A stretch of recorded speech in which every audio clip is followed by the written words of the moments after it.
No, sound check. Ilang minutes lang ho ay magsisimula ho tayo. Just working on some technical difficulties ho sa atin hong computer. Ano po. So, wait lang po tayo sandali bago tayo magsimula.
Either or.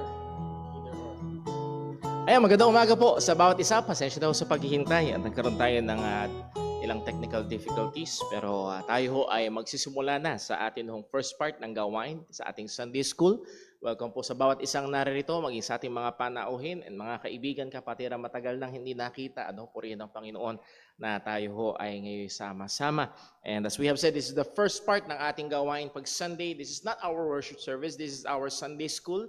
And with the very term school, ang gawain natin dito ngayon sa unang part ay mag-aral. At particularly, ang atin hong pinag-aaralan ay about worship, ang gawain ng pagsamba sa Panginoon. And I hope tayo ay patuloy na natututo and sa term na ginagamit na nare-reform, napoporma lalo sang-ayon sa sinasabi ng salita ng Panginoon.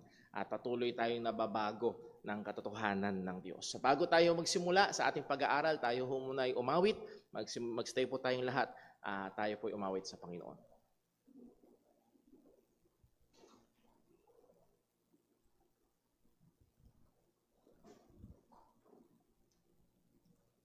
Tayo po ay mawit sa Panginoon. Mawit po natin Books of the Bible.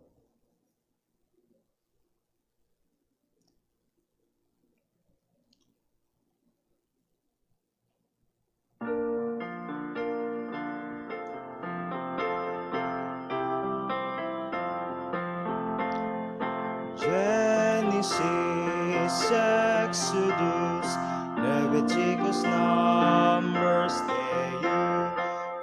Deuteronomy, Joshua, Judges, and Ruth. 1st and 2nd Samuel, 1st and 2nd Kings, Chronicles, Ezra, Nehemiah, Esther, Job, and Psalms, Proverbs, Ecclesiastes, Song of Solomon, Isaiah, Jeremiah, Lamentations, Ezekiel, Daniel, Hosea, Joel, Amos, Obadiah, Jonah, Micah, Nahum, Habakkuk, Zephaniah, Haggai, Zechariah, and Malachi. These are the books of the Old Testament. Matthew, Mark, Luke, John, Acts, Romans, 1st and 2nd Corinthians, Galatians, Ephesians, Philippians, Colossians, 1st and 2nd Thessalonians, 1st Timothy, 2nd Timothy, Titus, Philemon, Hebrews, James, 1st Peter, 2nd Peter, 3 John, Jude, and Revelation.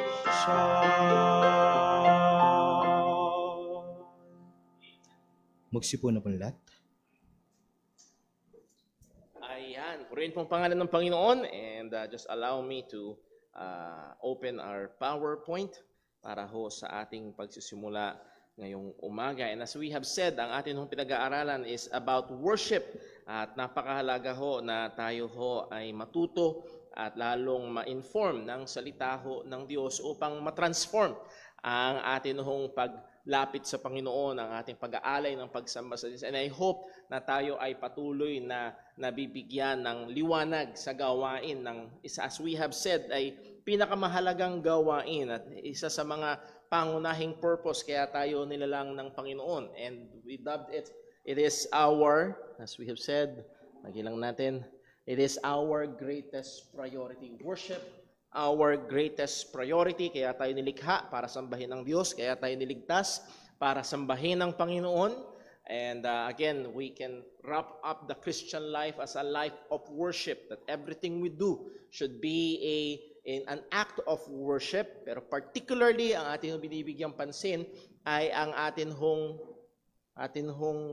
pag-close ng window na yon. Ang ating hong binibigyang pansin ay ang atin hong mainly ay ang ating tinatawag na gathered worship or corporate worship. When believers come together in the Lord's Day para sumamba sa Panginoon. So bago tayo mag-dive sa ating review and lesson, tayo muna ay manalangin. Panginaming Diyos, aming Ama sa langit, patuloy kami nagpupuri, nagpapasalamat sa iyo. We have sang the 66 books of the Bible. Salamat na binigyan mo kami ng basihan ng aming pananampalataya, pamumuhay, at kung paano ka namin dapat sambahin. At nawa, O Diyos, tulungan mo kami, Panginoon, na matuto dahil kailangan namin ng iyong liwanag upang hindi kami patuloy na lumakad sa dilim. Kailangan namin ng iyong katotohanan sapagkat ito magpapabanal at magpapalaya sa amin. Lord, salamat sa kaligtasan na meron kami kay Kristo Jesus. Salamat sa kapatawaran ng mga kasalanan.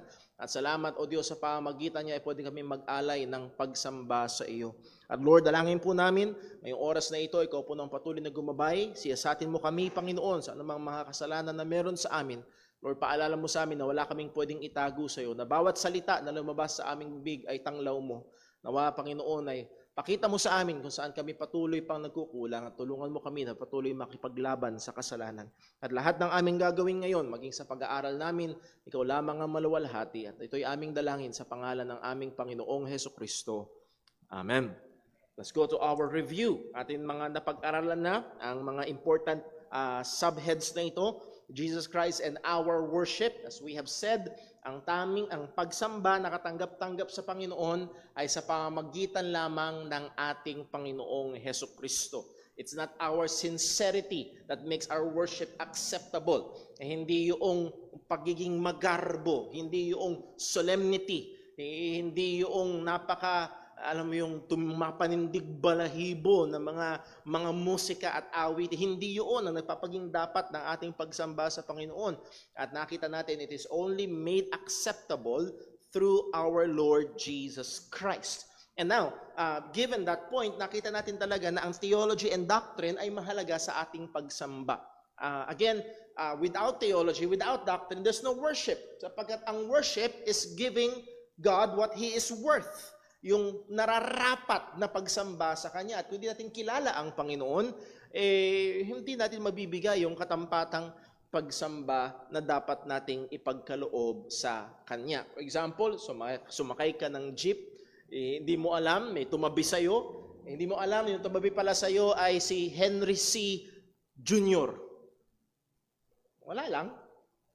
Pero kung nalaman mo yung tumabi sa'yo, naalala ko ho, nung nasa Amerika ako, pinakita sa akin nung katrabaho ko. Sabi niya, Paul, I think I'm picking up Tim Cook.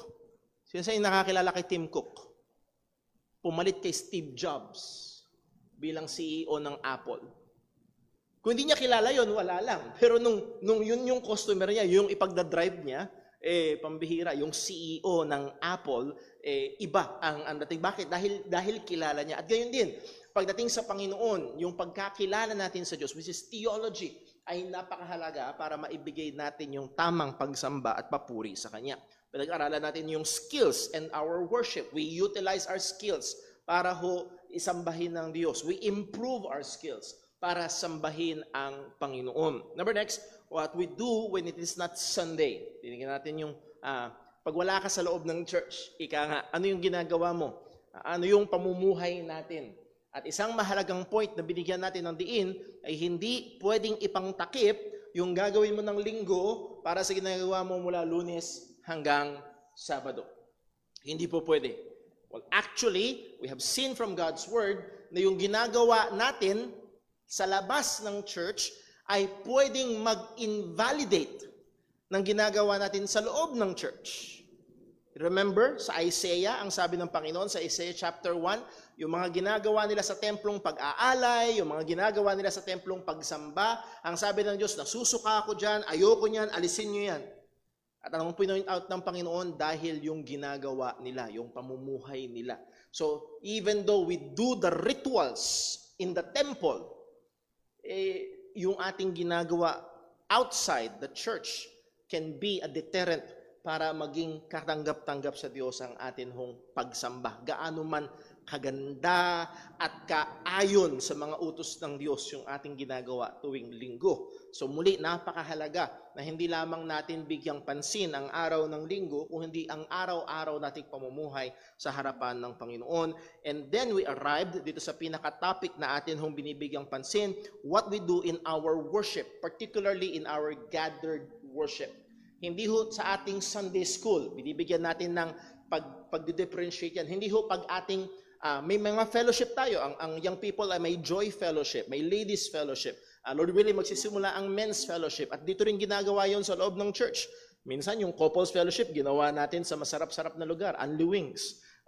So again, we differentiate. Meron tayong Sunday school, may mga fellowships, hindi yun worship service. Okay? Ang particular na binibigyan natin ng pansin is when we come together, kagaya mamaya, we will begin around 10:05, we'll begin our worship service. And we are very stringent, mahigpit tayo, o maingat tayo pagdating sa mga bagay na ginagawa natin sa pagsamba. Nakita ho natin mula sa Old Testament, yung prinsipyo na ang accepted worship is doing what is positively commanded or prescribed by God in His Word. Kaya yun ang sinabi niya sa Deuteronomy, kung ano yung inutos ko sa inyo, yun ang gagawin nyo, huwag nyong dadagdagan, huwag nyong babawasan. So pagdating sa pagsamba sa Panginoon, we are not called to be creative, we are called to be faithful. Dapat tayo maging tapat sa kung anong inutos ng Diyos na kung paano natin siya dapat sambahin. Hindi tayo malaya na i-offer sa Diyos yung gusto natin. Again, isang example is si Cain at si Abel. Pareho bang nag-alay sa Diyos? Yes. Yung isa rejected, yung isa tinanggap. Nagtambo si Cain, pambihira, nag-alay na nga, nireject pa. Sino ang magdedetermina kung aling pag-aalay ang katanggap-tanggap? Yung tatanggap ng pagsamba. Hindi yung nag-aalay. So muli, makikita natin ang accepted worship, acceptable worship ay kung ano ang inutos, particularly kinumand ng ating Panginoon. And then merong rejected worship. Ano ito? Worship is rejected on the ground of doing something not commanded. Merong approach sa worship na ang tawag ay normative principle. Ibig sabihin, pag hindi pinagbabawal sa Biblia, pwede. Okay? Pag hindi bawal, pwede. No. What we are contending for is the regulative principle. Kung ano ang sinabi. Yun lang ang pwede. Hindi tayo malaya. Again, the example is si Nadab and si Abihu, mga anak ni Aaron na nag-alay ng strange fire sa Panginoon. Hindi kung ano ang inutos ng Diyos. Anong ginawa ng Panginoon? Bumagsak ang apoy, patay yung dalawa. Because they offered something na hindi ayon sa inutos ng Panginoon. So again, pagdating sa pagsamba ay meron hong kahigpitan. Hindi tayo malaya na gumawa ng ating sarili sa ganitong paraan, sasambahin natin ang Panginoon. No. Ang kailangan nating gawin, ano bang sinasabi ng Diyos na paraan na dapat natin siyang sambahin. Pinag-aralan din natin sola scriptura and our worship. Therefore, our worship must be according to scriptures. Sola scriptura, hindi lamang pagdating sa kaligtasan. Ito ay pagdating sa lahat ng ginagawa natin bilang mga mananampalataya. So we must be willing to put our worship services and all its different parts under the test of scriptures. Ito ba ay inutos ng Diyos? So ano man ang ginagawa natin sa pagsamba, ito ba ay inutos ng Panginoon na dapat gawin bilang pagsamba sa Kanya? Pag hindi, huwag. Pag oo, dapat gawin at ipagpatuloy. Tatlong prinsipyo na ating pinag-aralan na dapat i-apply. Number 1, do what God clearly commands. Kung anong malinaw na inutos ng Diyos pagdating sa pagsamba, do it. Number 2, don't do what God clearly forbids. Huwag mong gawin yung maliwanag na inutos ng Panginoon. Isang example ay yung graven images. Maliwanag ba na pinagbawal ng Panginoon? Yes, malinaw. Now, we did clarify na hindi lahat ng statwa bawal. Halimbawa, baka mamaya biglang may magdala sa inyo ng jackhammer, bakbakin nyo yung statwa ni Rizal doon sa Rizal Park. No, hindi naman natin kasi yun niyuyukuran. Hindi natin pinaglilingkuran, hindi natin binibigyang papuri. Nakuha niyo ho? Iba kapag yung mga statwa ng mga santo o anumang mga nilalang ay niyuyukuran, dinadasalan, binibigyan ng papuri. Ang sabi ng Diyos, ako'y seloso. Ang papuri na dapat para sa akin, hindi po nang ibigay sa iba. So kaya ho tayo mahigpit. Kaya pagdating sa church natin, wala tayo mga bagay na ganoon sapagkat nandun yung panganib na pwedeng itong kumuha ng atensyon. At minsan, pakinggan nyo lamang ho, minsan meron tayong thinking na yung simbolo mismo ay may kapangyarihan. Alala ko ho, nung kami mga bata, pag naglalaro kami ng multu-multuhan, naranasan niyo yan? Ngayon, ang alam lang ng laro ng mga bata ay ML ba? ML. Anong gagawin natin? Tsa! Di ba? Oh, may cross. Alam niyo ho yan?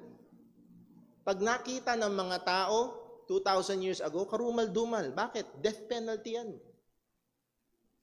Ang cross ay death penalty.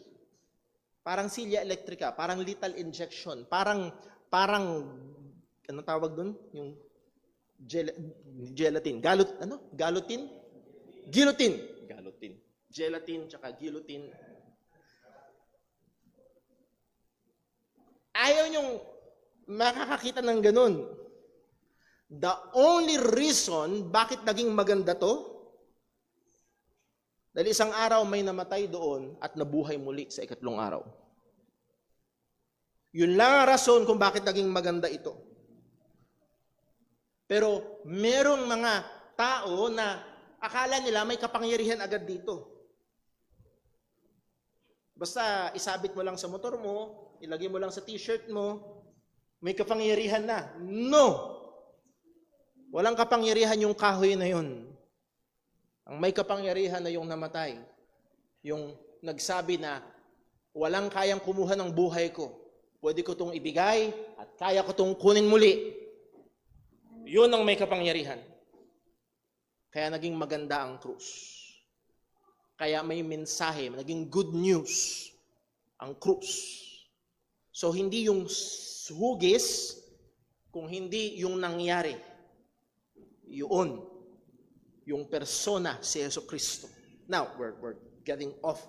Now, ang punto is don't do what God clearly forbids. Pag pinagbawal ng Diyos, huwag nating gawin. Now, about doon sa mga bagay na wala sa Biblia. As we have said, paggamit ng electric guitar. Saan sa Bible ang paggamit ng electric guitar? Well, siguro masumpungan nyo sa Second Opinion, chapter 5, verse 13. Wala sa 66 books of the Bible. Paano ang paggamit ng sound system?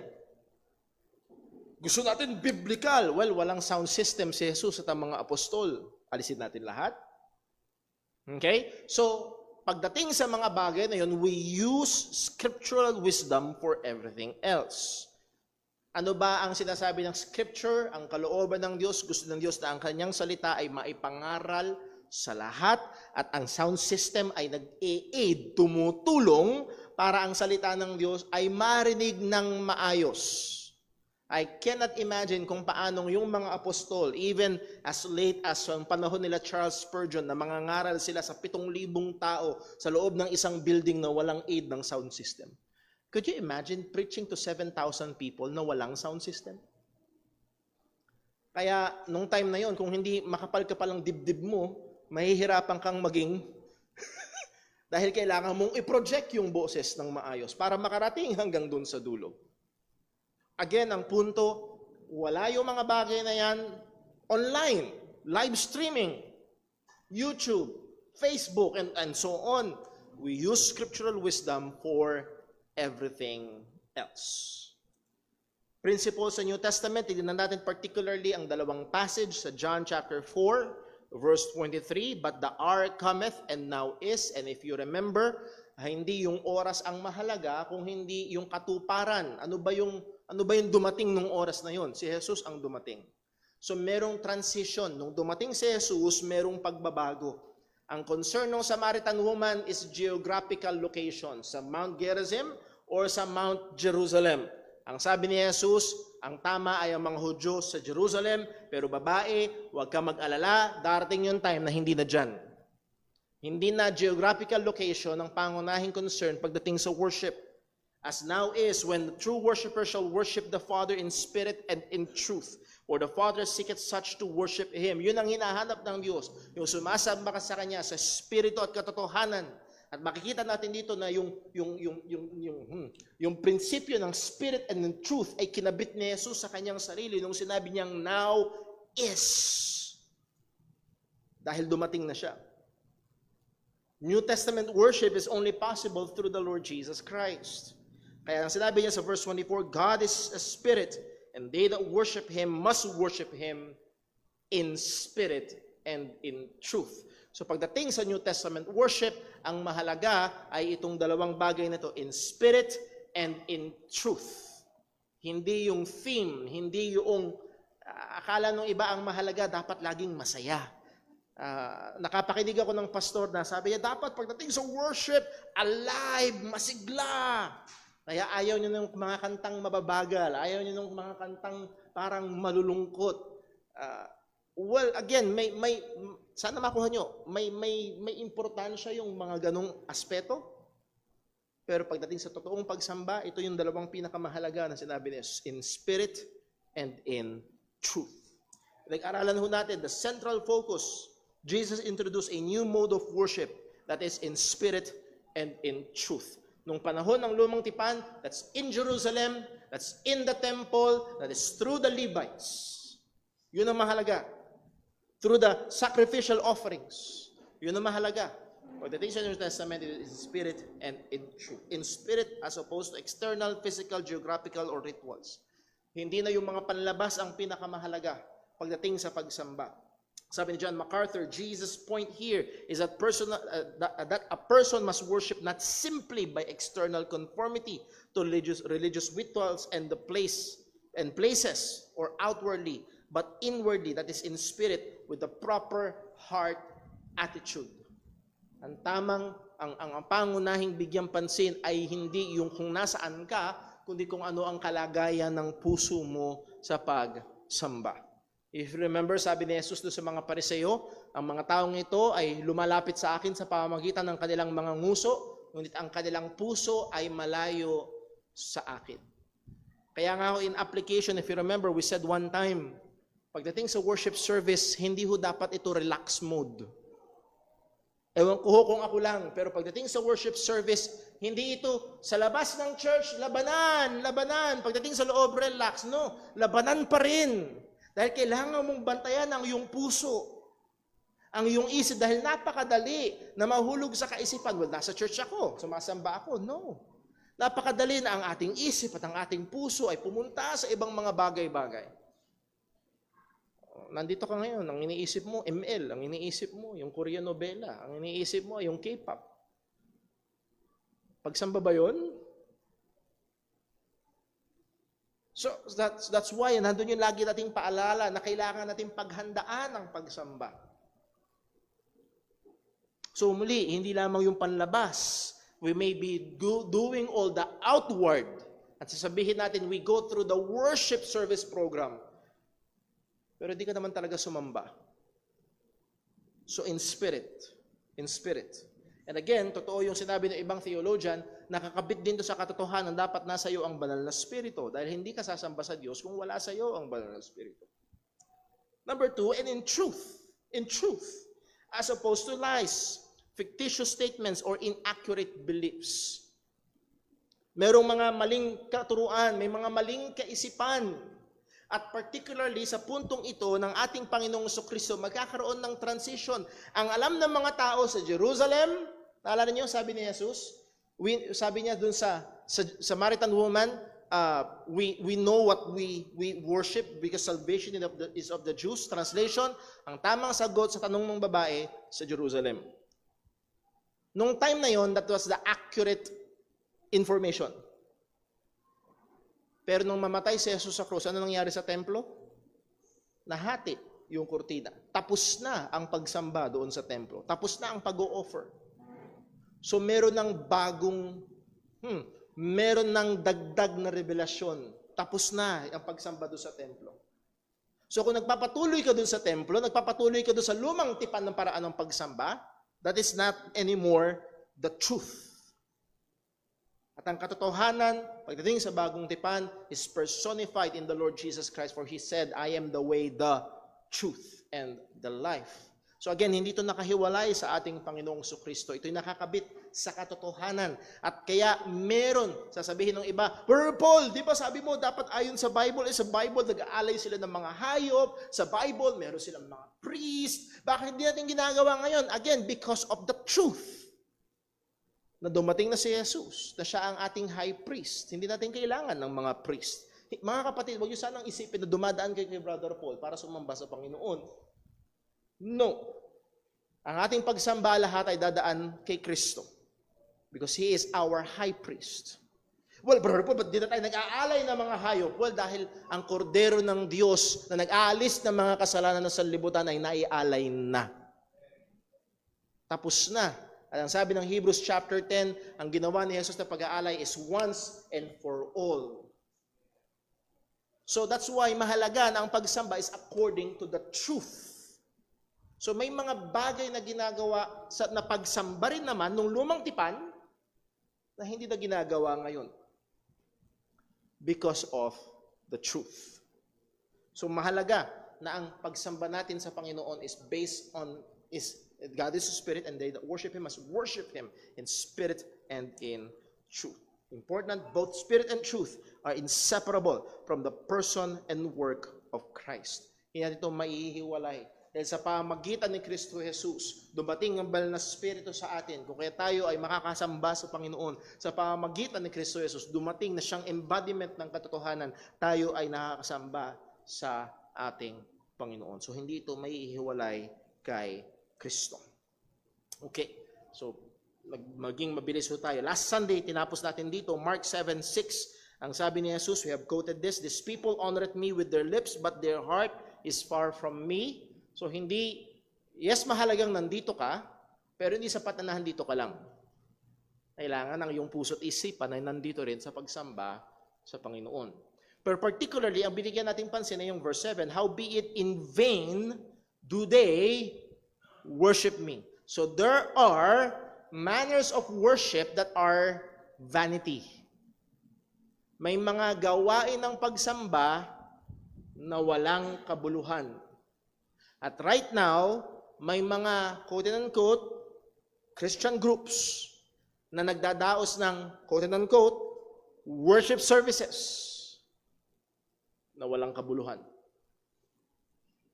Walang kabuluhan. Totoo noon, totoo pa rin hanggang ngayon. At particularly, ang binigyang pansin ng ating Panginoong Hesus dito ay ito, teaching for doctrines the commandments of men. This is when men's word and men's tradition overtakes the Scripture. Warning, traditions and commandments of men can make worship vain. Kaya nga ho, nandito yung effort natin. Na sana, pag tinanong tayo, well, ano bang ginagawa sa church nyo pag worship service? And we enumerate the things that we do. And then pag sinabi natin, pag tinanong tayo, bakit nyo ginagawa yan? Sana ang sagot natin, yun na kasi yung kinalakihan ko eh. Nung namulat ako, dinadala ko ng tatay nanay ko sa simbahan, yun ang ginagawa namin. That's just tradition.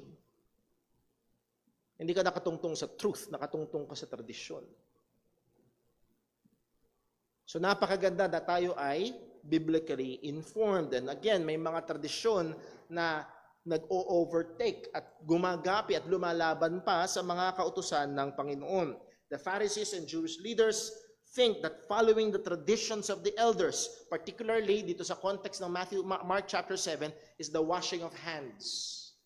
Yung pag-uugas ng kamay, sapagkat meron hindi lang ito washing of hands for hygienic purposes, ito yung washing of hands na may tinatali nila sa spiritual, na yung ritual na yun ay naglilinis. Walang iniwan sa binyag na nag-aalis daw, yung tubig na yun ay nag-aalis daw ng original sin. O dun sa tubig na ilang daan na yung nagsawsaw at rituals? Nasaan yun sa Bible? Okay, so again, Ang challenge ko ay ito. Tingnan natin sa salita ng Panginoon. Ito ba ay nasa salita ng Diyos o tradisyon? O tradisyon. Akala ng mga religious leaders noong time na yon na yung kanilang pagsunod sa mga tradisyon ng mga elders will guarantee their close relationship with God. Note, they are adding man-made traditions and rituals as part, even central to their worship. Yun na yung nagiging sentro. Yung paggawa ng mga tradisyon. By the very doing, ex opere operata, by the very doing of the action, ay grace is conferred or dumadaloy ang biyaya ng Panginoon. Yun yung problema sa mga ritual. Pag ginawa mo yung ritual, ano assumption? Basta gawin mo lang yung ritual, dadaloy ang biyaya. Pasensya na po, pero gagamit ako ng example. Basta mag-sign of the cross ka lang. Okay na yun. Hindi, ang sabi ng salita ng Diyos, huwag kang mag-sign. Hindi sinabi ng salita mag-sign of the cross ka. Ang sabi ng salita ng Diyos, patayin mo ang kasalanan. Makipaglaban ka sa kasalanan. So that's just an example where a ritual and tradition overtakes. Para saan daw yun? Pangtaboy daw ng masamang hangin. No. So muli, makita ho natin na ang mga bagay na ito ay pwedeng magpamagalang kabuluhan ng ating pagsamba. Clear commandments of God must not be laid aside to give way to human ways and traditions. Nawa, tulungan tayo ng Panginoon na maging mapagbantay. Why? Maging sa church na ito, madaling dumulas sa traditionalism. Pag hindi natin tinuruan, kaya maghahalaga yung mga pag-aaral na kagaya nito. Bakit? Dahil yung mga susunod na henerasyon, mahalagang matutunan nila na baka ang mangyari sa kanila, bakit ganyan ang ginagawa nyo sa Baptist Church? Well, yun na yung kinalakihan namin. Tradisyon na lang din. So again, yung pagtayo natin sa katotohanan ay madaling dumulas and sometimes isang henerasyon lang ang pagitan. Tradisyon na lang. Ritual na lang. At wala na yung katotohanan. Point, it is of the greatest importance that we ascertain that what we do in our worship service is not merely traditions of men, but are the positive prescriptions of God in His Word. Dapat siguraduhin natin ang ating ginagawa sa ating mga worship services ay hindi lang tradisyon ng tao, kung hindi kung ano ang positibong inutos ng Diyos sa Kanyang salita, kung paano natin siya dapat sambahin, and as we have pointed out, priority ay yung New Testament. Dahil merong iba hindi maingat sa bagay na yon. I know of a Baptist church na yung mga sapatos ay iniiwan sa labas. Anong ginagaya nila? Si Moses doon sa burning bush. Pagdating sa New Testament, walang ganon.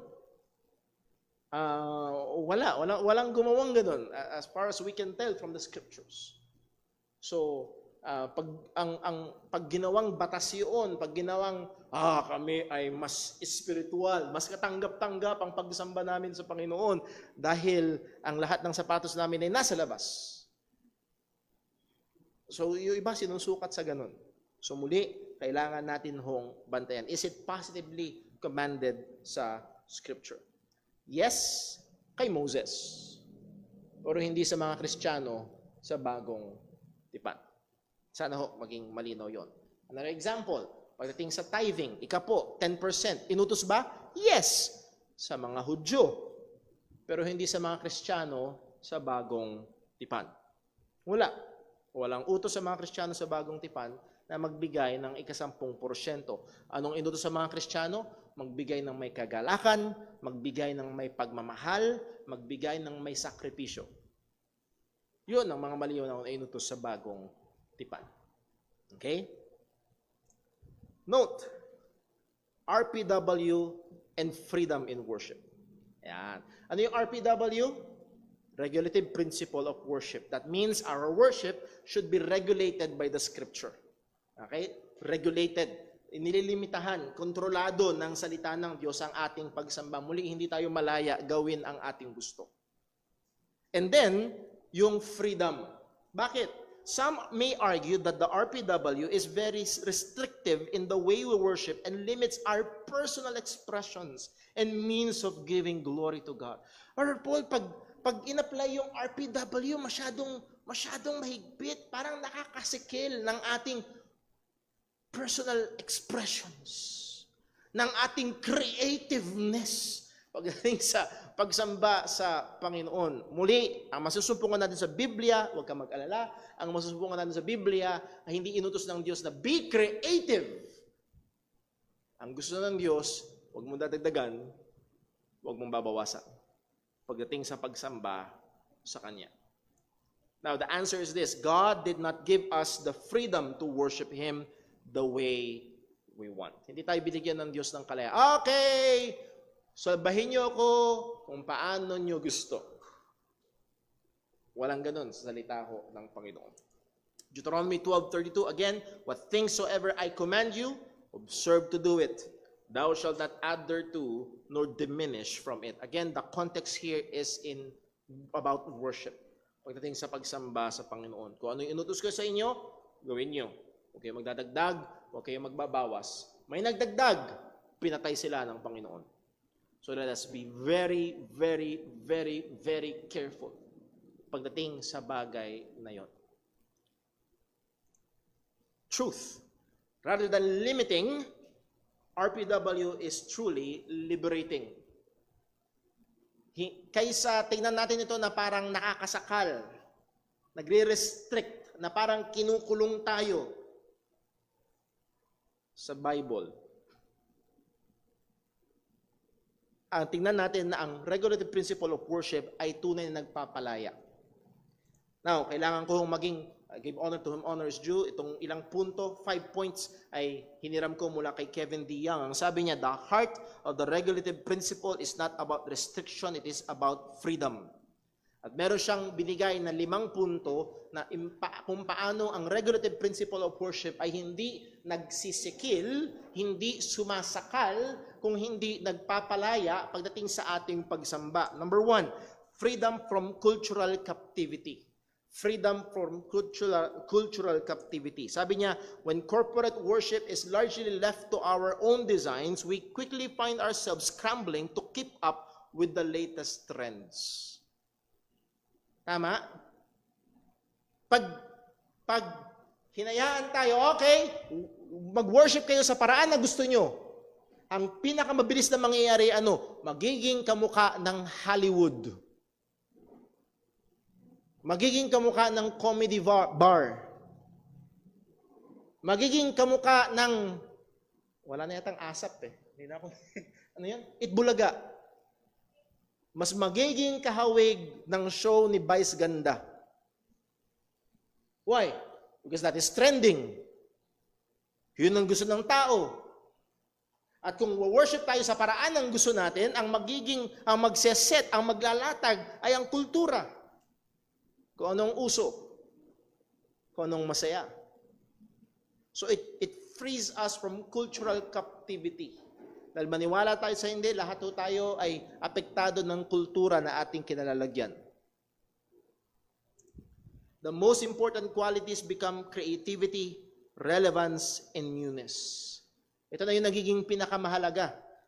Creativity. Dapat maging creative. Relevance. Dapat napapanahon kung ano yung hinahanap ng mga tao. Gamitin natin ang lahat ng latest na digital AI. No? Let's introduce JCBC AI worship. Lahat na lang AI. Number 2, freedom from constant battles over preferences. So ngayon, ang labanan na hindi na yung kung ano ang gusto ko o gusto niyo. Or gusto nung pinakamayaman sa church. O gusto nung pinakamalaking pamilya sa church. Nakuha natin? Paano kung yung pastor ay, let's say, 70 years old, at bilang 70s, ang type niyang kanta ay yung mga solemn. Paano kung yung naging pastor ay bagong-bago, 23 years old, ang type niyang kanta ay rakrakan. So yun ang magdedetermina, yung preference. The regulative principle do not completely eliminate the role of opinion and preference. Narito yung katotohanan. Hindi completely ineliminate yung role ng opinion and preference. Dahil tayo ay may mga tao, lahat tayo ay may opinion, lahat tayo may preferensya. Right? Tanungin mo pa lang, pagdating sa kape, magkakaiba tayo. Pagdating sa music, magkakaiba. Pagdating sa damit, magkakaiba. Lahat tayo ay may preferensya. Now, lahat ng yan ay in one way or another, umi-epekto sa atin hong gawain ng pagsamba. Yung mga preferensya natin, hindi entirely na-eliminate. Even within the conservative reform framework, worship leaders may disagree with music style. Kaya yung iba, anong ginagawa nila? First worship, 8 to 10 hymns. 10:30 to 12, 8 to 9:30 hymns. 10 to 11:30 rakrakan. So yung kung anong gusto nyo, doon kayo umatin. Mayroong mga churches na ganon. Even within the conservative reform framework, as worship leaders disagree about musical styles or transitions. Ano yung pagpapalit, ano yung pagkakasunod ng programa, volume. May mga churches na tahimik lang tayo lagi. Walang sisigaw. Laging solemn. At ang goal yata ay patulugin tayong lahat. Meron namang iba, mas maingay, mas maganda. Hindi mo naman distinguish kung ito ba ay diskuhan.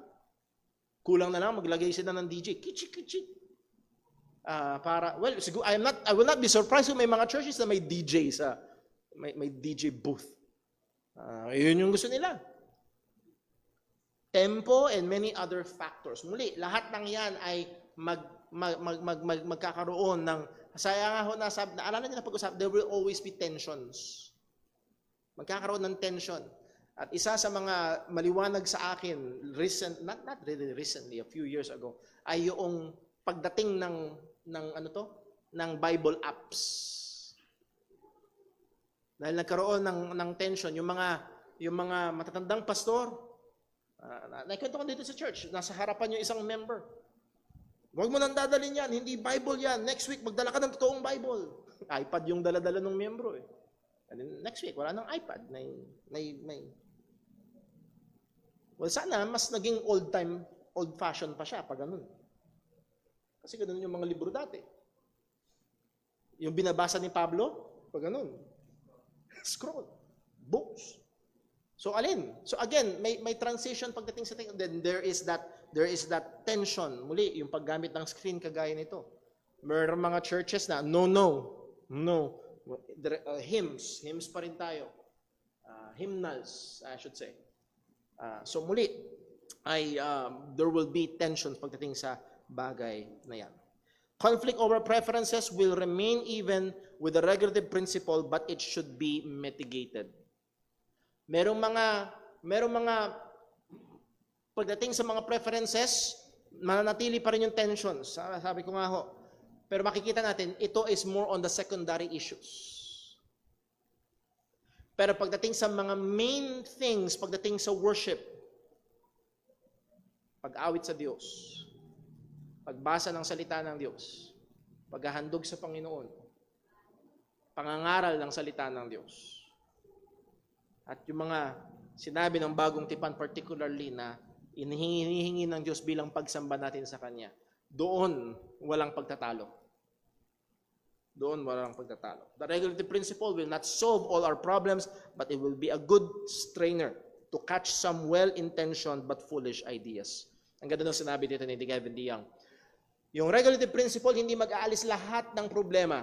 Pero ito'y sasala sa mga problema na maaaring well-intentioned pero foolish. Naalala niyo yung pinanood natin? Ipinasok ang football sa loob ng church. Anong intention nila? Dumami ang tao sa loob ng church. In a sense, maganda ba yung intention? Dumami ang tao sa loob ng church? In a sense, masasabi natin may magandang intensyon. Pero kamangmangan yung idea na ihalo mo ang football para dumami ang tao sa loob ng church. Isang karumal-dumal na bagay na ginawa nila na sinipa yung Bible. Yun ang ginawa nilang football. And so on and so forth. Kung anong uso gagawin nila. Pag hockey season, naka-hockey equipment yung mga pastor. Pag baseball season, may baseball bat yung pastor. And so on. So muli, ay yung mga quote-unquote, well-intentioned pero mga foolish, unbiblical ideas na hindi lalapat sa sinasabi ng salita ng Panginoon ay hindi maaari. Number next, 3. Freedom of conscience. Freedom of conscience. Paano ito magpapalaya ng konsensya? With the regulative principle of worship, we can come to worship knowing that nothing will be asked of us except that which can be shown to be true according to the Word of God. Ang regulative principle of worship, ang hihingin lang sa atin na pagsamba sa Diyos ay yung hinihingi ng Diyos. Hindi hihingin yung hindi hinihingi ng Diyos, particularly sa bagong tipan. That is why I do not accept ang first fruit offering na ginagawa sa maraming mga churches na ina-apply sa bagong tipan. Gusto ko lang magkaroon ng feel sa audience natin. Sino ang may idea ng kung anong sinasabing first fruits offering sa ibang mga churches? Taas ang kamay? May mga idea? Mga ilan-ilan lang? 1, 2, 3, 4. So yung walang idea, ano yung Brother Paul? First fruits offering? Taas ang kamay? Walang idea? Okay. Sino yung walang idea mula kanina pa? Hindi tataas ng kamay. Ang first fruits offering ay kadalasan ganito. Ang unang sweldo ng taon ibibigay mo sa church. Or, hindi man ang unang sweldo ng taon, ang sweldo mo ng January, buo. Kung ang sweldo mo ng January ay 20,000, bibigay mo lahat sa church. Brother Paul, paano kakain? Walang usapan na ganun, basta. Ibibigay mo. Dahil daw yun yung first. At ang first fruit ay sa Panginoon. Yun ay malayong malayo sa first fruit offering sa lumang tipan. Malayong malayo. Okay? Walang kinalaman yun sa first fruit offering sa lumang tipan. At ang first fruit na tinatawag sa atin sa bagong tipan ay si Kristo. Siya yung first fruit offering natin. Kung paanong hindi na tayo nag-aalay ng burnt offering sapagkat naialay na si Jesus, hindi na rin tayo obligado mag-alay ng first fruit offering sapagkat naialay na si Jesus. Sapagkat siya ang sinisimbolo ng mga offering. So again, that's just an example. So hindi tayo lilimitahan, mampapalaya ang ating konsensya sapagkat yung ibang mga members, I've heard some horror stories na kung saan yung membro ay naghahagilap na mauutangan niya ng Sabado para may offering siya ng linggo. Dahil taling-tali yung konsensya niya. Hinihingi ba ng Bible? O hinihingi ng pastor? So mapapalaya yung konsensya. At kung sakali man, I've heard of a church na yung pastor ay kumuha ng brand new SUV. Guess what? Sino maghuhulog? Church. Buti sana kung gamit ng church. Again, I'm not saying na masama na magkaroon ng bagong sasakyan ng pastor. Pero tatalian ng konsensya ng mga miyembro.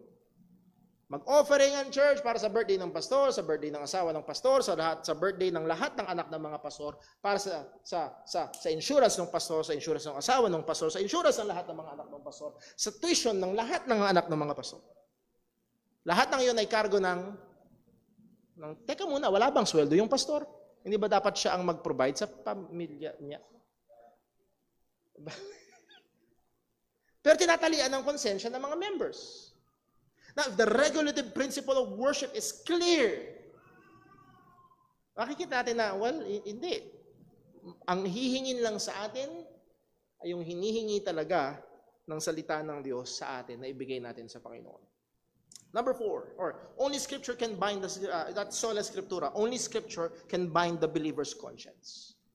Ito lamang ang makapagtatali ng konsensya ng mga mananampalataya. Number 4, freedom to be cross-cultural. Ang ganda nitong punto na ito. Regulative principle of worship gives us freedom to be cross-cultural. Ano ibig sabihin? The regulative principle means we have simple services with singing, praying, reading, preaching, sacraments, that is the Lord's Supper and baptism, pag meron, the kinds of services whose basic outline can work anywhere in the world. Singing, praying, reading, preaching, and then Lord's Supper regularly. Kahit saan mo dalhin, sa Africa, sa Japan, sa India, sa Indonesia, sa Malaysia, it will work. Pero yung rakrakan, dali mo sa gubat ng Amazon.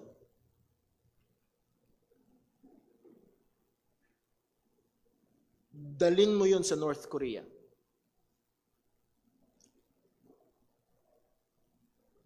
Kuha natin, pero nasa loob ka man ng kulungan, isang araw, ipagbawal ang Kristyanismo at magkita-kita tayo sa kulungan, we can still worship. Kahit wala yung mga instruments, kahit wala yung mga ilaw, kahit wala yung mga drama at screens. That's the beauty of the regulative principle of worship. Kahit sa ilalim ng punong mangga, makakasamba. Dahil ang malaya na sumamba. Number 5, freedom to focus on the center. Let me just quote ang sinabi ni Kevin D. Dito tayo matatapos. What do we know that they did in their Christian worship services in the Bible? Pagdating sa pagsamba ng mga Kristiyano sa Bagong Tipan, ano ba ang alam natin? We know they sang the Bible. We know that they preached the Bible. We know that they prayed the Bible. We know that they read the Bible. We know that they saw the Bible in the sacraments. We don't see dramas or pet blessings or liturgical dance numbers. Wala tayong mababasa sa Bible na dance number o tawagin natin si Apostol Pablo at si Silas para sa kanilang dance offering. Wala. So why wouldn't we want to focus on everything we know they did in their services? Why try to improve on the elements we know were pleasing to God and practiced in the early church? In other words, the regulative principle gives us the freedom to unapologetically to go back to basics and stay there. Ito ho ang maganda. Ito yung napakaganda. Yes, maaaring yung pag-carry out ay, yes, wala silang sound system. Yes, wala silang aircon. Pero sa biyaya ng Panginoon, we can say na yung ginagawa natin sa pagsamba ay yun din ginawa nila Apostol Pablo. Doon sa church na pinagpastoran ni Timoteo. Kumanta sila sa Panginoon, nangaral ng salita ng Diyos. Meron silang pakikibahagi sa gawain, that is through the offering and at yung mga bagay nagbasa sila ng salita ng Panginoon at yun ang patuloy nating ginagawa. So that's one of the, at meron pang isa, at wala na tayong time, next Sunday na lang. So, balik kayo next Sunday. Lord willing, pagpatuloy natin pag-aaral sa bagay ho ito. Meron ho bang may tanong? Or for 5 or 7 minutes na natitira sa atin. Meron ho bang may tanong? Question? This is a school, Sunday school. Kung meron ng tanong, ay pwede yung itaas ang inyong kamay, bibigyan kayo ng mic para marinig din nung nasa online, baka makatulong sa kanila. Meron ho ba? Ayun, si Brother Totoy. Morning po. Ay, pakicheck ho yung mic natin. Naka-on po ba, Brother Totoy?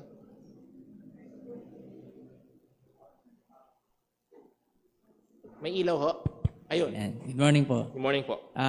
Tatanong ko lang kung kasi tayo ginagawa natin kung ano yung inutos ng Panginoon.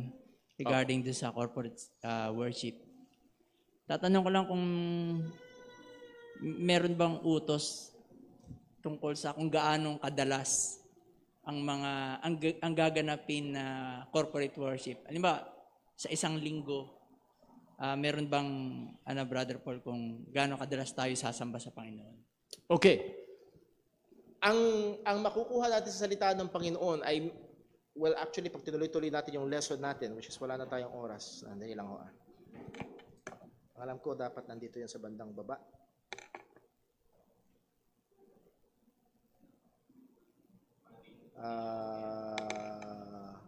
Ngayon lang po. Madadaanan ho natin actually, ang tanong ho na yan, masasagot natin next Sunday. Just to give an example, 1 Corinthians 11 verse 17, ang context ho nito ay Lord's Supper. At ang Lord's Supper ay nasa salaula sa Corinth. Imbis na masumpungan ng pagkakaisa nila kay Kristo, nagkakaroon ng division sa church, the haves and the haves not. Yung mga mayayaman, nauunang kumain, yung mahihirap, naiiwang wala. Yun ang nangyayari. Kaya naiinis si Pablo na ang sabi niya, pag titipon-tipon kayo para dahil sa Lord's Supper, hindi nyo ginagawa ang Lord's Supper.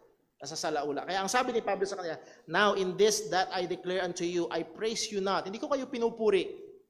That when ye come together, not for the better, but for the worse. Verse 18, for first of all, when ye come together in the church. So ang punto ho, na gusto ko i-point lang dito, Christians do come together.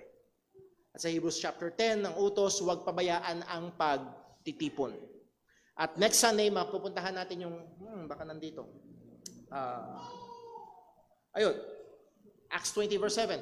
And upon the first day of the week, when the disciples came together. At ang language nito, it seems to be that it is the routine of the believers.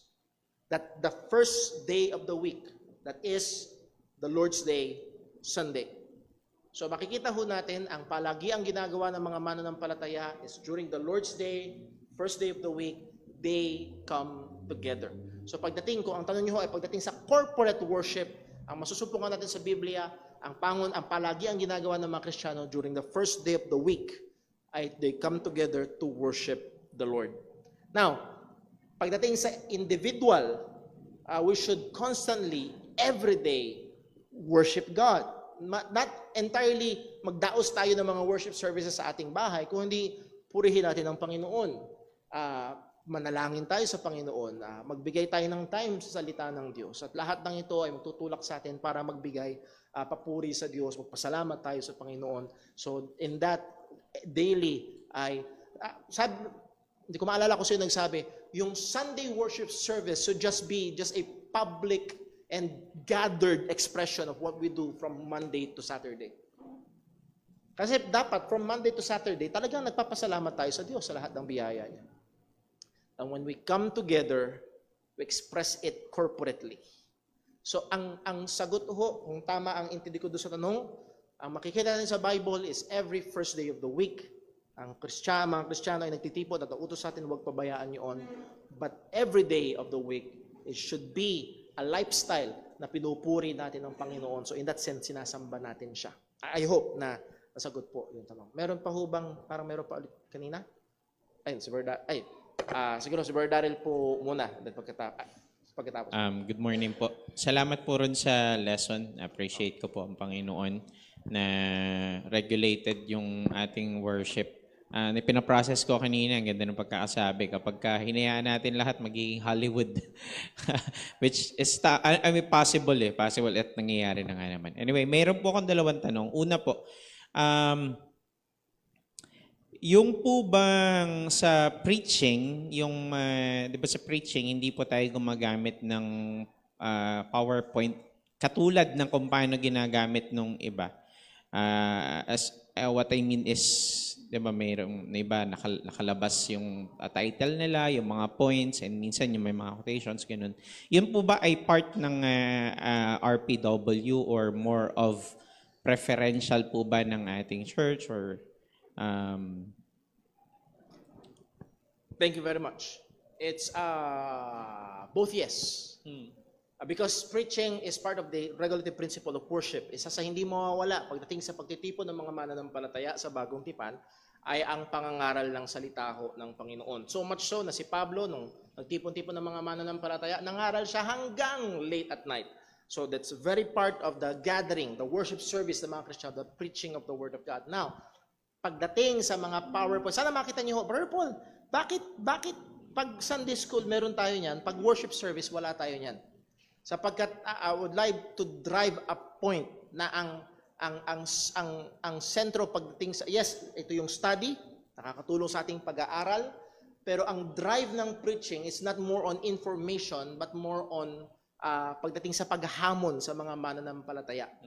So ang layunin ho talaga pagdating sa preaching ay makapag-focus tayo sa katotohanan ng salita ng Panginoon at meditate natin yung mga katotohanan. And there are times na yung mga ano na yun ay magiging distraction pagdating sa pangangaral ng salita ng Panginoon. So kung mayroong mga gumagamit noon, okay. I'm not saying na ito ho ay mali pero nahandun yung danger na ito ay maging distraction. Imbis na bigyang atensyon yung pangangaral ay nahandun na lang sa so again, gusto kong paalalahan natin to. Kaya ho, sa biyaya ng Diyos, tulungan natin ang ating mga sarili in a sense na wag natin hayaan na ibang mga bagay na maging distraction sa ating pag-aaral. In a way na appreciate ko, minsan nakikita ko may mga kapatiran tayo. Yes, maybe for your own notes, kinukunan nyo ng picture yung mga points natin, good. Kung yun ang goal natin ay para ma-review natin, welcome po yun. Pero pagdating sa worship service, mag-ingat po tayo. Sapagkat nakakakita ako noon pa, 1 or 2 years ago, hawak-hawak yung cellphone nakaganyan. Tingin ko may hirapan na sumamba habang tapos may nagla-like pa doon sa live mo. Malaki yung danger na ma-distract ka. So that's why pinanatili din natin yung ating live stream.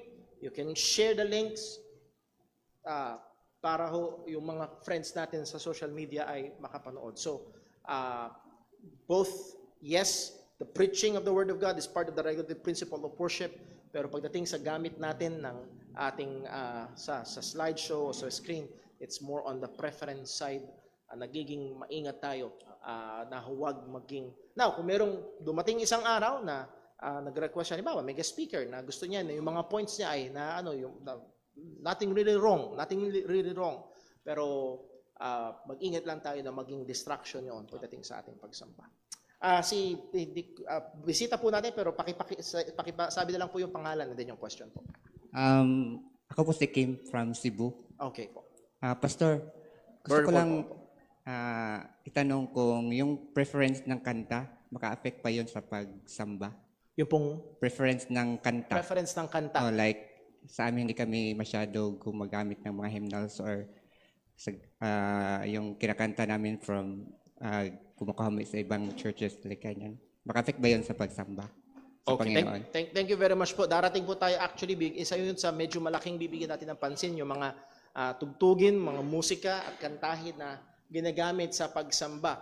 Yes, malaking bagay po yun sapagkat ito ay ilang beses binigyang pansin sa bagong tipan. Ang sabi ni Apostol Pablo ay pagdating sa Ephesians chapter 5, singing, making melodies in your heart to the Lord, teaching one another in psalms, hymns, spiritual songs. So, songs are teaching materials.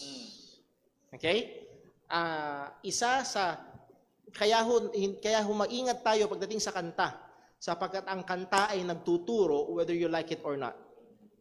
Ang kanta ay umiepekto whether you like it or not. So the question is, unang question, yung bang kanta ay nagtuturo ng tama? That's why may mga kanta tayo dati na nasa Baptist hymnal pa na hindi natin kinakanta ngayon. For example, there's a new name written down in glory. New name written down. Hindi natin kinakanta. Bakit? Dahil yun ay nagtuturo ng maling theology. Na para bang pag naligtas ka, doon isusulat ang pangalan mo sa aklat ng buhay. Ang meron sa Bible, nakasulat na. Hindi isusulat pa lang. So that's teaching a wrong theology. That's why we do not sing it. Kaya magiging maingat ho tayo doon. And then, ibang usapan din yung pagdating sa music. Yung accompaniment nung kanta. It's more on maaaring preference. Ang pag-iingat ko ho ay, muli, sana makukuha nyo yung distraction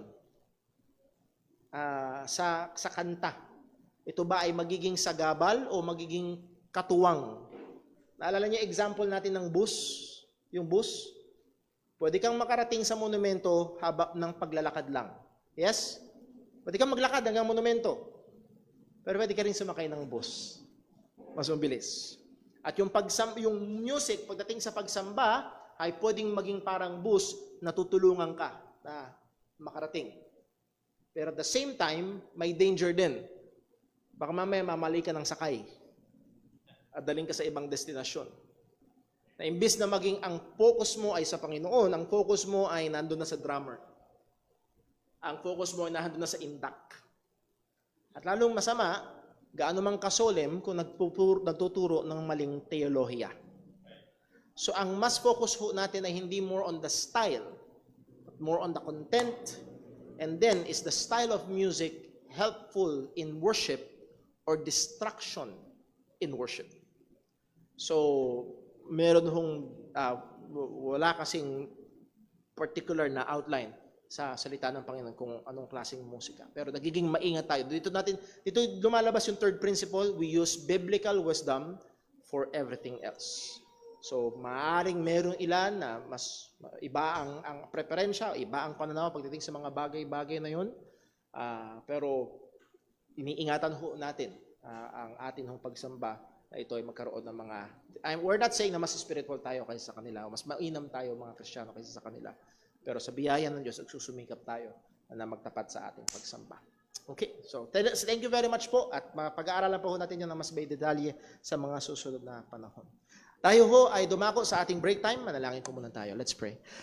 Panginaming Diyos, sa aming Ama, sa langit, salamat po sa iyong salita, salamat po sa iyong katapatan, salamat o Diyos sa iyong patuloy na kahabagan at sa katotohanan, Panginoon, na patuloy mong pinagkakaloob sa amin upang magbigay liwanag sa aming paraan ng pagsamba sa iyo. Tulungan mo nawa kami, Panginoon, as you have demanded to us that we must worship you in spirit and in truth. At kaya mamaya po nawa sa aming pagsamba, magawa po namin ito at masumpungan mo na hindi lang ang aming mga katawan ang naririto, kundi ang aming puso't isipan ay nakatuon din sa iyo. Pagpalain mo maging aming time ng pag-fellowship, ang break time, O Diyos, at sa aming pagsasalo-salo, pagkukwentuhan, nawa, malawalhati ka pa rin namin.